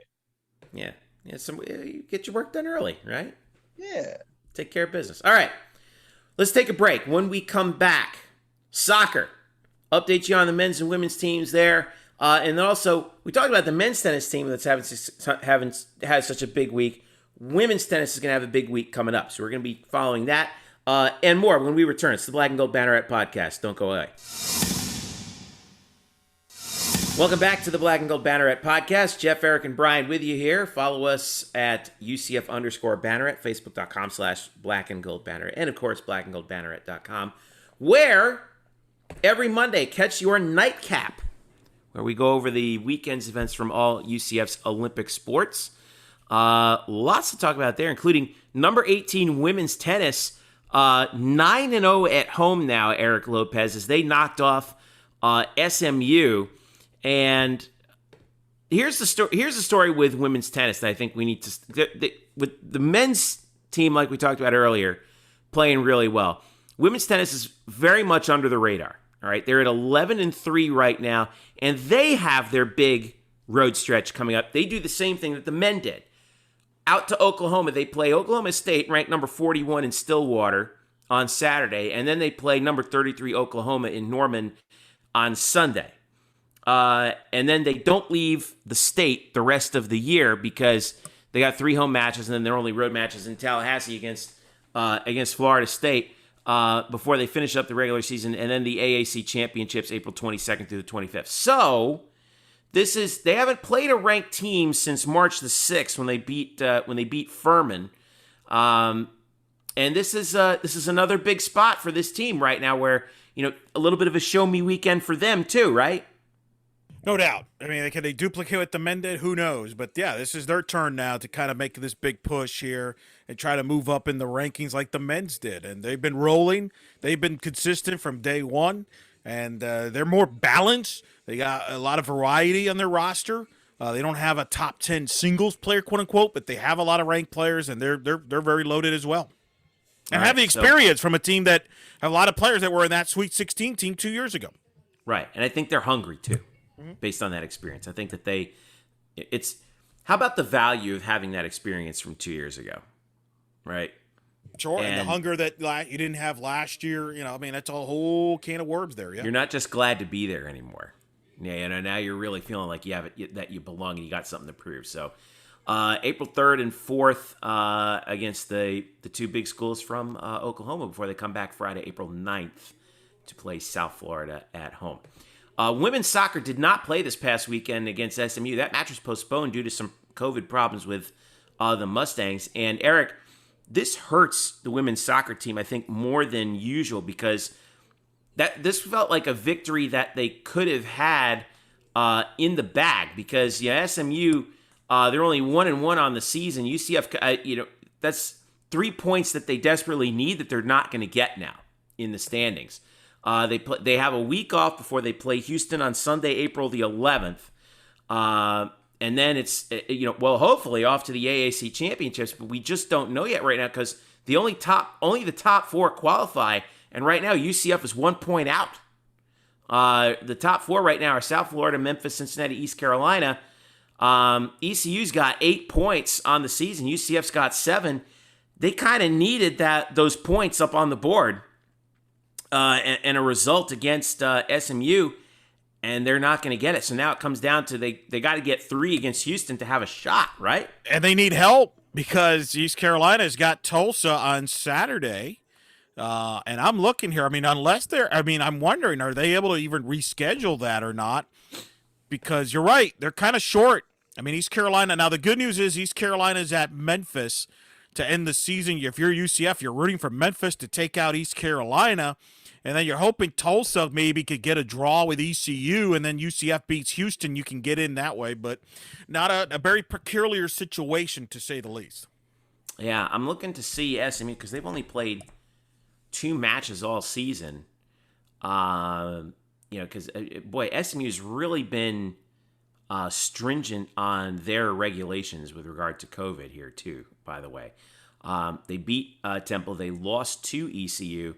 Right now it says that they've got Cincinnati on the 3rd, at Houston on the 7th, and at Tulsa on the 11th. So if I'm not mistaken here, well, no, I don't think I don't think they're going to go back to back. No, I don't know. I think Cincinnati and then coming here to Orlando. I don't think they're going to do that. No, it's a really unfortunate situation, and I don't. We'll see what happens here, but right now that's not good for UCF. They got to need some help here to get to the conference tournament. I'm assuming that doesn't get made up because they don't go by win percentage here. They're going by points, and that's kind of the issue here. Yeah. In a way, the points actually gives UCF a better shot. Bit than they would have with win percentage because right now, they're 2-3-1. So you're sub 500, but they have at least with the points, I think they would have had a shot. But that postponement with SMU, it's just kind of wild, man. This is just so wild, guys. Who would have thought you have a 2020-2021 athletic year? You have all these teams having successful years, and you can make the argument that the 3 traditional programs, football, women's soccer, and baseball, are the ones that are at the bottom as far as production this season, which is so weird to say, but that's where we're at. It's weird to see those programs struggling, at least at this point. Yeah. It really is. But at least baseball has, like we were talking about in the previous segment, has enough of they still have the shot. Their real season starts now. Women's soccer got behind the 8 ball early because they were only playing conference matches. Right. Here's and they have a lot of new faces. I think they have 8 new faces on the roster. Yeah. And they had no summer, they had no fall together. Right. I think for TIFF and women's soccer, honestly, this is about you're hoping you're getting experience that will pay off in the fall when you hopefully go back to more of a normal schedule if things don't work out here the next couple of weeks. I think that's how you're going to have to look at it. And that's, we saw this in basketball. If you have a lot of new faces on your team, you're going to struggle because of the lack of, experience playing together and with all the protocols. And I think we're seeing this with women's soccer. If you don't have the experience playing together, that's kind of hurt them here. Yeah. All right. Well, best they can do is take care of what's within their control, which is April the 9th at Memphis. Yeah, they got to beat Houston, like you said. I'm sorry. Yeah, they got to beat Houston. I'm sorry. Get to 10 points, and then you got to get some help there. You got to hope that East Carolina does not get a win in the next 2 matches, or Cincinnati get a win in the next 2 matches. Because if Cincinnati and East Carolina get a win, you could be done. Yeah, that's true. I was mistakenly looking at the men's soccer schedule, by the way. So they are 5-3. They've won 4 in a row. And speaking of teams that are hot, boy, are they hot right now. They have not allowed a goal since March the 6th. Yannick Ertl, since he came back from that injury, remember he was out. They had his backup in there. He has not allowed a goal in the month of March. And it culminated in a dramatic overtime victory against South Florida, 1-0 in double OT. The Knights get the golden goal in Tampa off the foot of Yoni Sorokin on a beautiful pass from Anderson Rosa too. And Yoni got the goal, and lo and behold, they withstood a 5-2 shot disadvantage in the overtime periods. Ertl was fantastic in goal, and get a huge conference win on the road with 2 matches to go in the regular season now. And as I'm looking at the men's soccer standings right now, UCF again still 1 point behind Tulsa. Knights have 5 wins, but 3 losses. Tulsa's 5-1-1, so they got the extra point on the 1 draw that they had. But here's men's soccer again, keeping this ball rolling. It's actually the fewest goals that they've scored since February, but it was a hard-fought game on the road, and they got the W, and now they face this big rematch with a struggling SMU team on Friday, April 2nd, right, Eric? Yeah, but that kind of makes me nervous. It really does. Because SMU is going to come in pretty ticked off after how they lost to UCF the last time. And it's the rivalry of the league. And let's be honest, the loser of this match probably done as far as a regular season championship contender. You mentioned Tulsa's 1 point ahead of UCF. SMU is 4 back of Tulsa. So this is a must-win for both as far as league play is concerned. Tulsa, by the way, they're at Temple this weekend. Temple upset SMU at home. Temple's going to be desperate because they need points there. Then Tulsa goes to SMU and then hosts South Florida to end the season. Not an easy finish for Tulsa. So if UCF can get a result here and get a win, and they got Memphis to finish, who's the last place in the league. If UCF can get to 21 points, I like their chances to get a 3-peat out of this regular season title, which would be the most remarkable achievement I've ever seen, considering this team looked dead in the water about a month ago. Here's the golden goal in Tampa. Here's the call from ESPN+. Any pieces? Vivi has been the guy that's taken these free kicks and corners, but they'll leave it for Rosa. Rosa slices one into the box, and it's through. UCF finds a way to win it. Off the feed from Vivi, and this one is over. How about that? Dramatic goal could be the difference between a conference championship and no conference championship. Could be the difference between making the NCAAs, not making the NCAAs, but big to keep that alive. And now an opportunity with Tulsa here, with SMU in this rivalry game with big implications. Let's be honest. I mean, SMU has been ranked most of the year until recently. Tulsa's the team that's ranked in the league. UCF's getting votes in the polls now. If you can beat SMU, get to 6 wins, and then beat Memphis, 7 wins, I think UCF has a chance to get into the tournament via at large, even if they weren't not to make win the conference tournament, because the American is a strong league in men's soccer. Only really the ACC is the superior league, but outside of that, they're playing for the season. But it's going to be dramatic. These two teams always play dramatic matches. I wouldn't expect anything less this Friday. And it's going to be huge. I think the loser of this team knows they're going to have to win the conference tournament to get in. The winner of this game has a chance to win the regular season title, especially if it's UCF. And I think if UCF could put this result in, they would put all the pressure on Tulsa. So pretty remarkable. And a remarkable turnaround. This team, considering the players they've lost to injury and the players that have left to play pro, it just didn't look good at times. And Coach Cunningham, Scott Calabrese has done a heck of a job turning this sucker around, and might be his best coaching job of the years he's been here, which is kind of crazy to say. Yeah. And that next opponent, by the way, SMU 4-3 on the year. They lost 3 of their last 4, and their only win was a 3-2 decision against South Florida. South Florida's kind of dipped too a little bit. I mean, and again, Tulsa at Temple is big because Temple, they're kind of a long shot. They must win out to have a shot to make the conference tournament. So, they're going to bring it out against Tulsa. So, I think there could be an upset there. And again, wouldn't it be something if we're looking in the standings by the end of the weekend and UCF's on top? That would be pretty remarkable. But again, easier said than done because SMU has been the thorn, and you're right. They're going to come out to play. I can't wait. I think it's going to be another classic. Friday, 6 p.m. ESPN Plus at the track and soccer complex. Attendance was bumped up this week, by the way, to 50%, which is great for all the sports. Bit of a cold front coming though, right? Is there gonna be a cold front there? And the only reason I bring that up, we got some rain coming later, like tomorrow, and. Supposed to drop into like the 50s, I thought, over the weekend. Yeah. This is our last little bit of winter here, isn't it? Well, and that does not bring back good memories. Murph, you remember we were at the American Conference Championship game in 2019 when these two teams played at UCF, and it was like in the 40s, or at least 40s, 50s, yeah. And I don't know if it affected play or not, but SMU kind of controlled play. I don't know. It was kind of wacky. It doesn't bring back good memories. That's all. All right. So we got again, it's by the way senior day for that. Well, insofar as we're going to see seniors leave, Friday at 6 ESPN Plus for that one. All right, one last thing we got to talk about. We saved football for last on this show, Brian Murphy. I think this is the third program in a row where we've talked about football last. I know, but not the traditional football that we're used to, but. A fun, a little fun off-season activity. It's Pro Day on Thursday, April the 1st.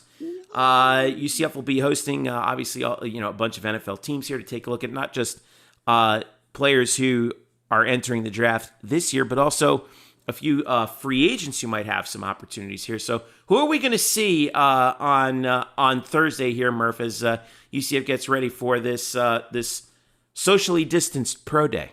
Yes, it's we've got 10 former Knights who are coming out for the Pro Day tomorrow.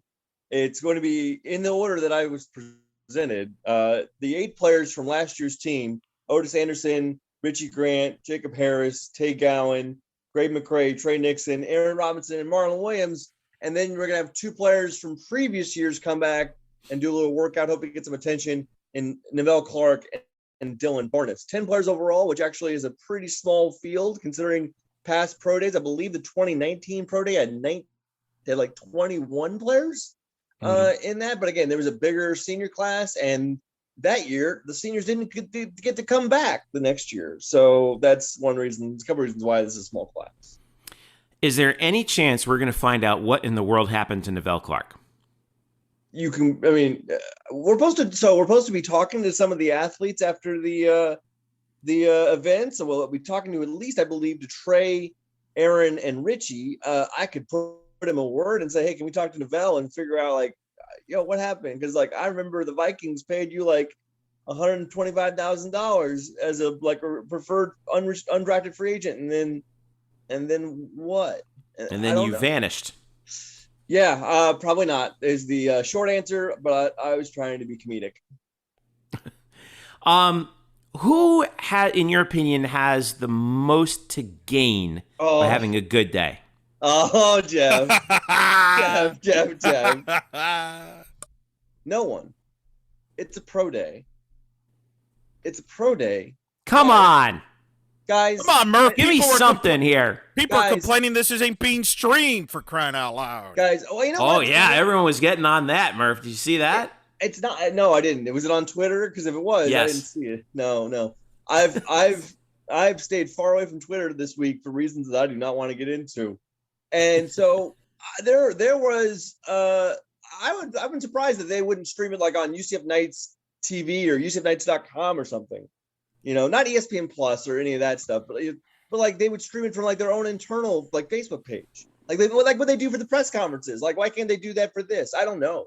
I would find that weird. Tell them, Murph.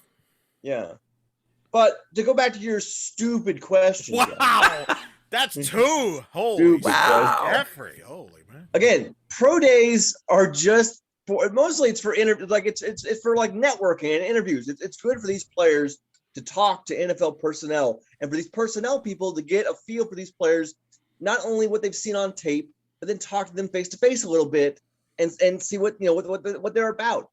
I don't think anyone's going to come out here and say that if Trey Nixon runs a 4.40 or if Richie Grant really looks great in ball drills, that all of a sudden they're going to get boosted up around in the draft. Like, no, that's not how this works. It's a workout. We're working out in shorts and T-shirts, guys. This is not football.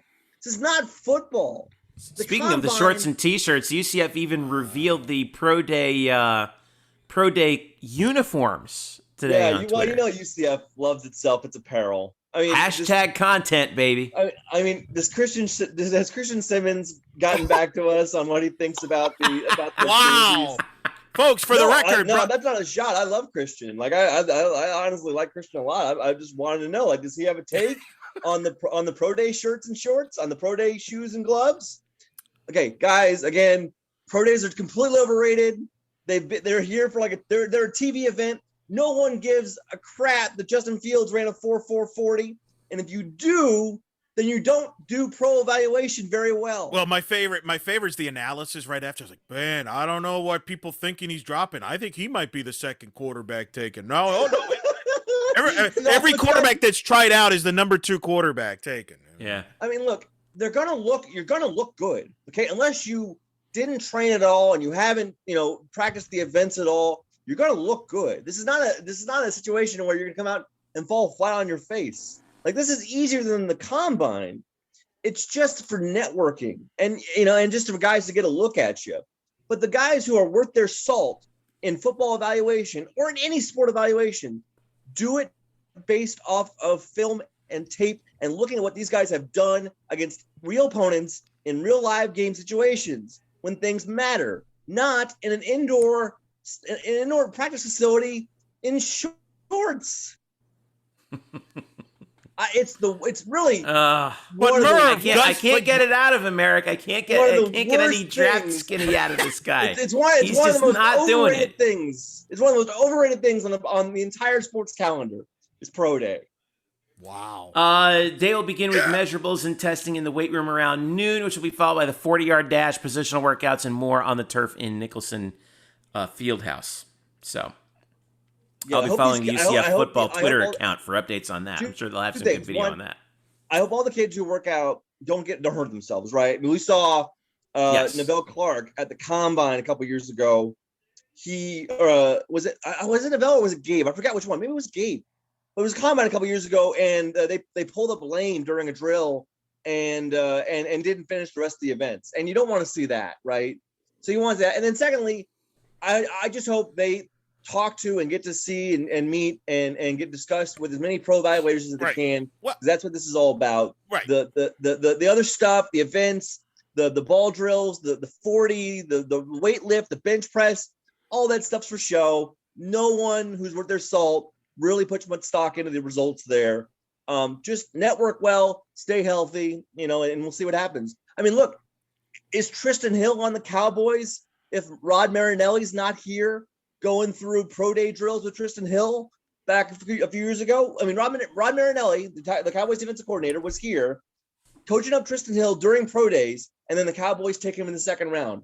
I don't think that's a coincidence, but also I don't think Marinelli came out of that saying that he wanted to draft him because Tristan Hill looked really good knocking over some bags. Like, no one cares about that. He got to know Tristan as a person and talk to him. Well, I'll back you up, Murph. I remember covering the Blake Bortles pro day with Todd McShay was there. They had networks covering that. And I'll never forget when Blake got done with his workout, Gus Bradley, who was the head coach of the Jaguars at the time, went out of his way to give him a hug. And everybody's like, well, don't read too much into that. That's right. Well, it turns out, no, it did. It clicked. They met that weekend. They spoke, and the Jaguars were sold, and they drafted Blake. number 3 overall, to just back up your point. It's really more, I think people already have their ideas going into this. They just want to see the person in person and make sure there's nothing wrong or anything, how do they click type of thing. Right. Pro days are just like checking to make sure. It's a double check. It's a triple check, really, of making sure that everything I've seen on film from this kid that I've watched reams and reams of tape of, that it actually looks like the guy I saw on tape. That's all I want to see. I don't care what the numbers. Right. And here's the other point. I remember that Bortles one because Jeff Gottfried was his receiver. And people were trying, I won't mention names, but people were like, man, Jeff Gottfried had a heck of a workout. Well, I think he's really turned some heads. He didn't even get drafted. So, I mean, he didn't even get signed. No. So, to Murph's point, I think we make too much of this stuff, and we will, and that's fine. But to his point, like people don't need this pro day to know how good Richie Grant is, right? Like nobody knows. The question you already know how good Richie Grant is. I think the thing that's interesting is, okay, which teams specifically target him? Same thing with Robinson. And I think that's what this pro day is. With all due respect to everybody else, this is what it's really about. And then if you're an Otis Anderson type, maybe you luck into somebody liking you and maybe get taken in the end of the draft, or you sign as a free agent. Well, certainly, even before, so after Richie and Aaron, I think Tay Gowan and Marlon Wayne certainly have. I think Tay's important. Tay's important because he didn't play. I will say this, Murph. I think for Gowan, it is more important of the group, actually. So I will answer. I think that answers your question, Jeff.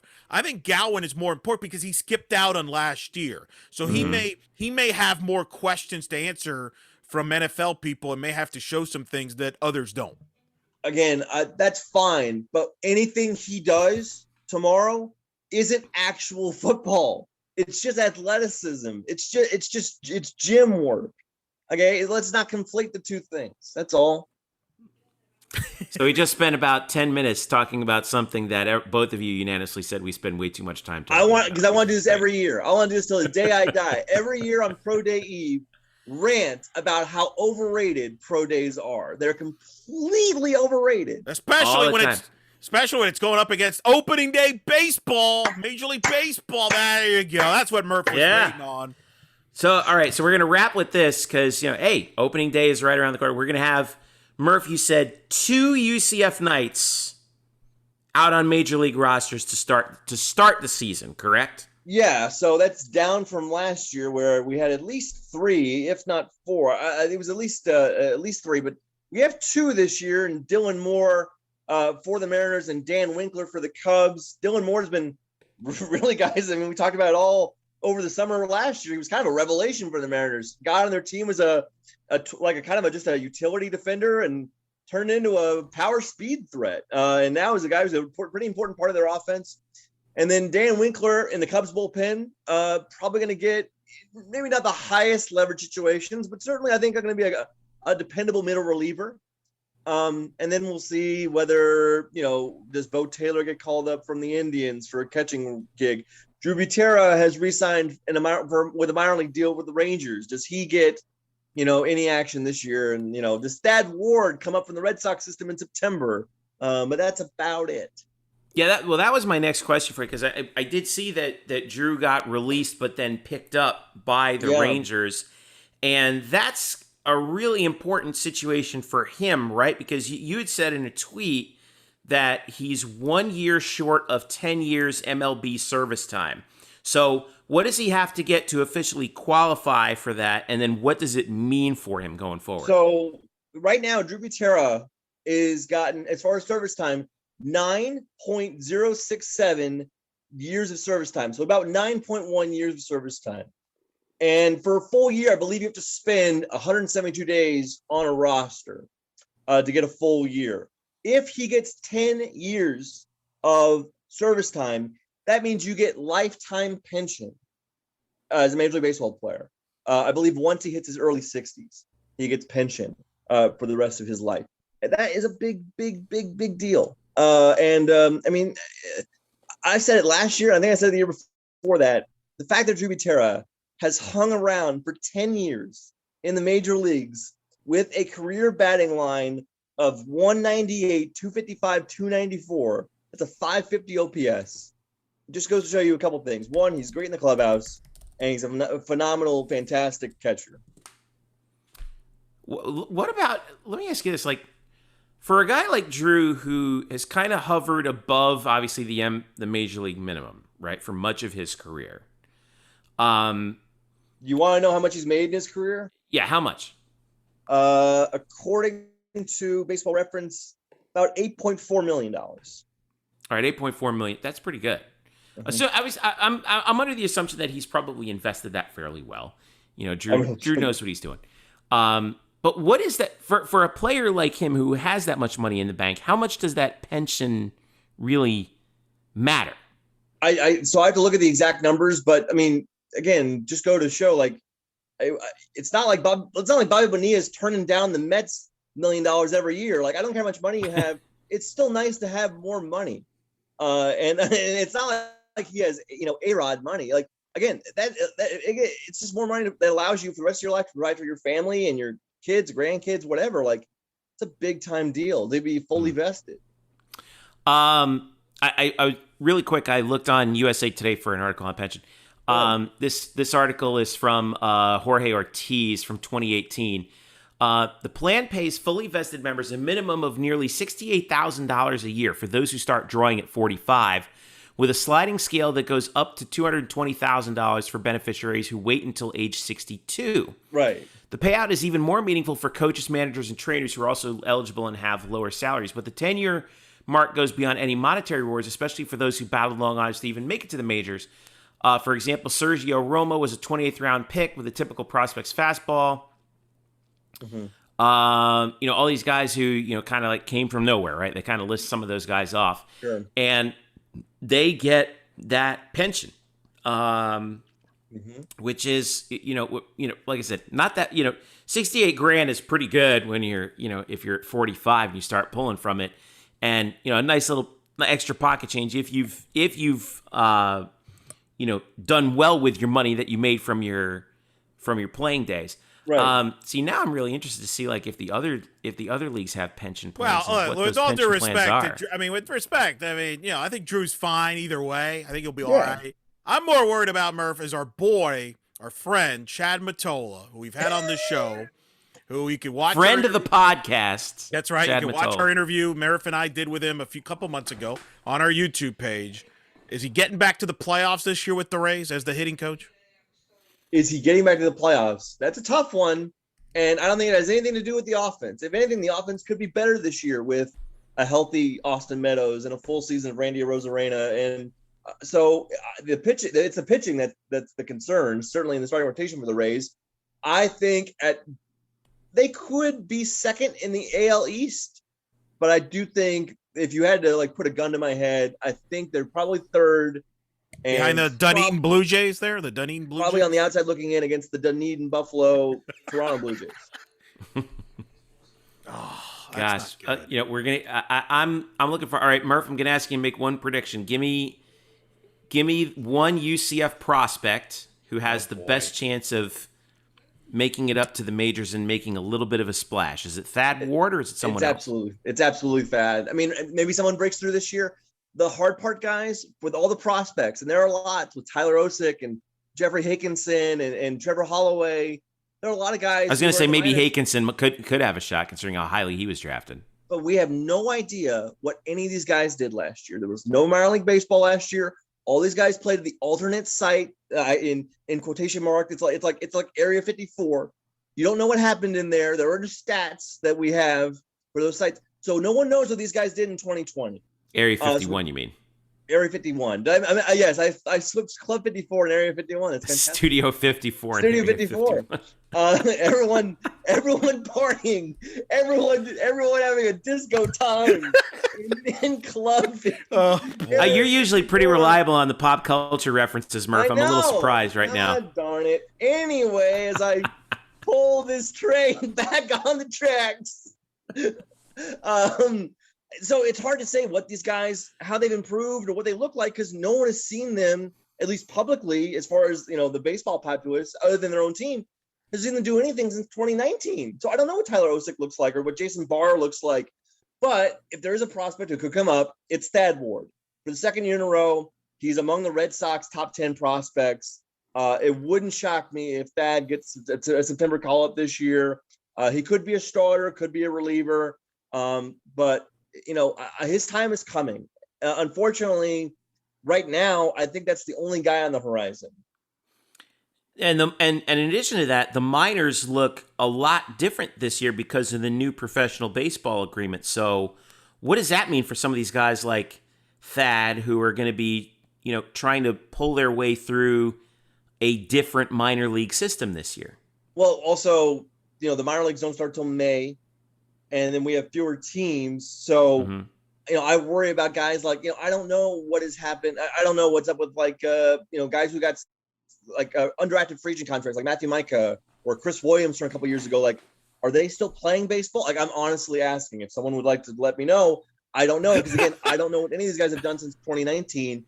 And those are the kind of guys who, after a pandemic, where you're already sort of on the fringes of minor league ball, do you decide to sort of move on to another career, or do you stick it out? Are you able to just continue to go? And are you going to show up and get an assignment for 2021? I don't know if all these guys are even going to get an assignment. It's really difficult. That's why Jeff, a little behind the curtain here, when Jeff asked me to put together a list of UCF players in the pros before opening day, I'm like, Jeff, I could, but a lot of the guys I list may not actually be playing baseball anymore because they haven't played since 2019, according to everything I see. So I don't know what they're doing in 2021.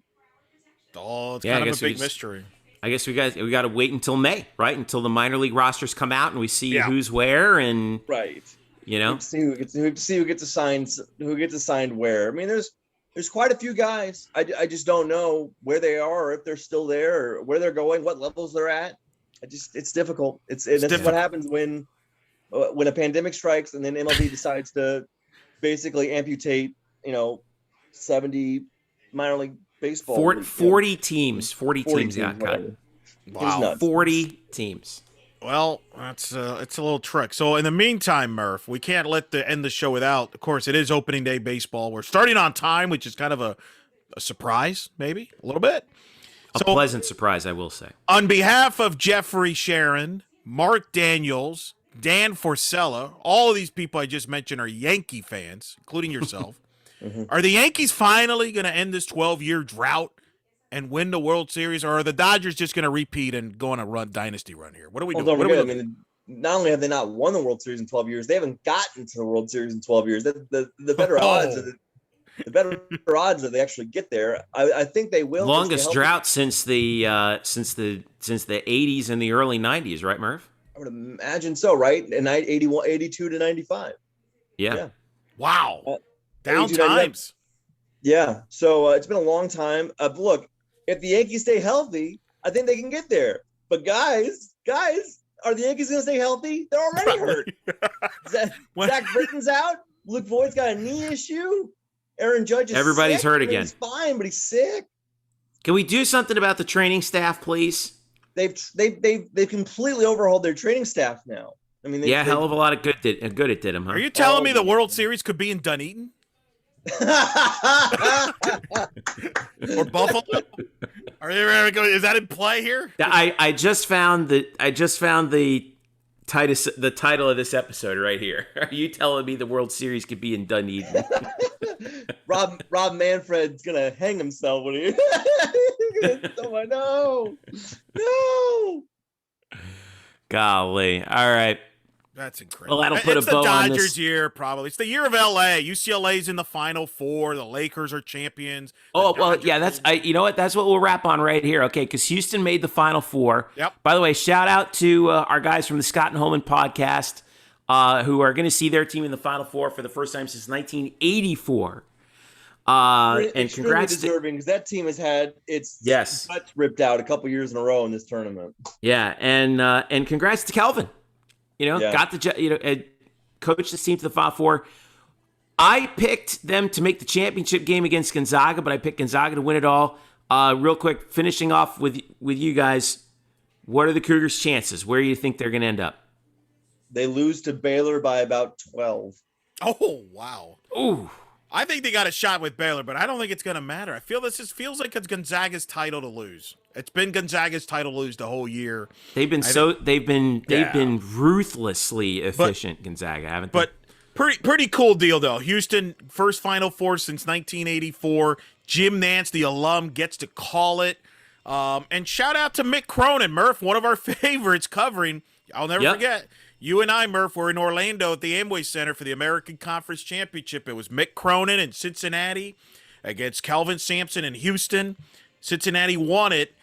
Jim Nantz called that, ironically enough. And now Cronin, Cincinnati fans, some of them were disgruntled. Oh, Mick Cronin can't get us deep into the tournament. Well, he goes to UCLA, and he gets the Bruins to the Final Four for the first time since, 2006, I think? Probably since like those Imba Mute. Yeah, the Ben Howland teams or something like that. What's great is we get a UCLA Gonzaga rematch, and all I can think of is Gus Johnson screaming in my ear about Bautista with the catch. With the catch! And Adam Morrison, right? Morrison crying. Yeah. So, but awesome for Houston. From what I'm told, too, Calvin Sampson and the Houston people are paying way the people that work at Houston that are flying into Indianapolis, paid for, family members. They're making a big, they're rewarding those people. So it's cool to see them represent the league. A pretty good finish for the league. Houston in the Final Four. Memphis wins the NIT. Not bad. Not a bad finish for the American here. By the way, Baylor favored by 5 over Houston is your line. I'm going to go Houston Gonzaga. As the. That's what I went in my bracket. I picked Gonzaga over Houston in the championship. I feel like I could. I mean, maybe I'm overplaying it. Maybe all this time it was supposed to be Baylor Gonzaga, and that's what we'll get. Kind of like Connecticut and Duke many years ago. But what are you going to do? I'm just happy we have a Final Four, and hopefully it'll be a good one. But congrats to Houston, and congrats to Mick Cronin. And I'm sorry, Bearcat fans. It must be tough. Yep. Yeah. Well, it's amazing. We talked about how I never thought that Mick Cronin would ever work in LA, right? Because his style doesn't match what UCLA does. And how has UCLA won these games? By grinding it out and absolutely just grinding it down like old Cincinnati basketball. Yeah. This is not UCLA basketball. This is not glitz and glamour. This is Mick Cronin. This is Mick Cronin basketball. And it's Mick Cronin is sitting in John Wooden's office right now. Think about that. Think about that. Jeez. Yeah. Congrats to Mick, though. What a coach. What a great coach those two guys are, Mick and Kelvin. Yeah. The American, the cradle of coaches, man. Seriously, if you go back to that tournament in Orlando, Murph, we had Tubby Smith, who basically got fired afterwards, a national champion head coach. We had Greg Marshall at Wichita State and all their fans. Of course, he's now in, I don't know where he's at now. He's out in Purgatory, but he's a Final Four head coach. Cronin, Final Four head coach now. Sampson, Final Four at Houston. Pretty wild. That's a pretty fun tournament we covered there, Murph. And all I can hear is people listening to this podcast going, well, Johnny Dawkins hasn't gotten us to a Final Four yet. Whoa. You got there's a player. Little that we know. Have we mentioned that Murph and I met Jim Nantz at that tournament, just to throw that for the 1 millionth time? Okay, all right. Congrats to Jim Nantz and on his new contract deal with CBS. On his new contract, yeah. So Tony Roman will be sticking around even longer, I think so. All right. That'll do it for us here on the Black and Gold Banneret Podcast. Don't forget to follow us at blackandgoldbanneret.com. Subscribe to our weekday newsletter there as well, and subscribe to this podcast as well. We are wherever you can find your podcasts on Android or Apple.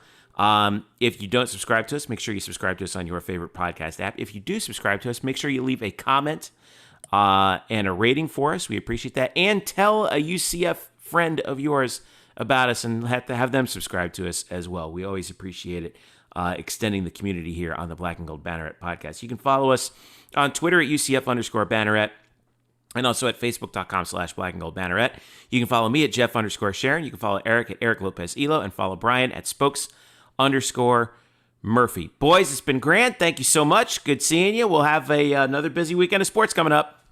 Sports. Enjoy opening day, Murph. Enjoy Major League happy Baseball, opening Murph. day. Enjoy it. I'm already crying. Oh, it's back. God. Oh my God. It's back. Baseball Citrus is back. Series, baby. Marlins Rays. It'll be fun. Chad Mottola, we'll be watching for you, bud. All right. On behalf of all of us here at Black and Gold Banneret, thank you so much for joining us. Enjoy the weekend. We'll see you again next time.